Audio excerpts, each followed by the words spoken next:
కేసీఆర్ గారి ప్రయత్నం వల్ల ఇవాళ ఈ విషయాన్ని ట్రిబ్యునల్కు రెఫర్ చేసిండ్రు.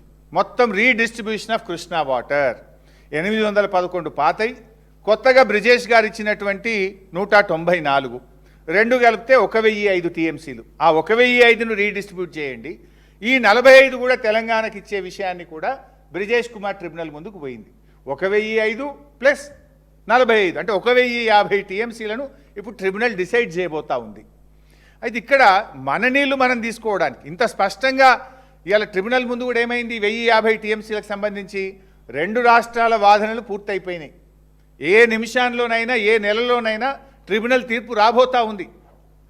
ఇవాళ అందరూ మేధావులు నీటి రంగ నిపుణులు ఏం చెప్తున్నారు, ఈ 1050లో అధమంగా తెలంగాణకు 700 టీఎంసీలు వస్తాయి అనేటువంటి మాట రాష్ట్రం అందరూ కూడా చెప్తా ఉన్నారు, నిపుణులందరూ కూడా చెప్తా ఉన్నారు.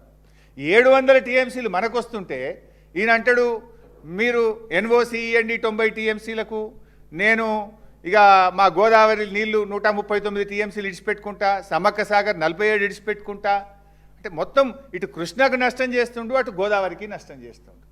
ఇప్పుడు గోదావరి కృష్ణాలో కూడా ఏమవుతుంది, 90 టీఎంసీలు ఎన్ఓసి తెచ్చుకుంటే రేపు ఆంధ్రప్రదేశ్ పోయి ఈ 90 టీఎంసీలను ట్రిబ్యునల్ ముందు పెడితే నీకు వచ్చే 700 టీఎంసీలో 90 కట్ కావా?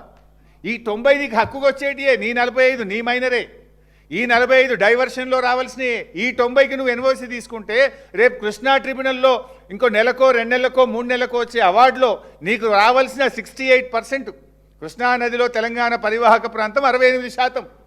ఈ 1050లో 68% ప్రాతిపదికన నీ అవసరాల ప్రాతిపదికన నీకు 700 టీఎంసీలు వస్తాయి.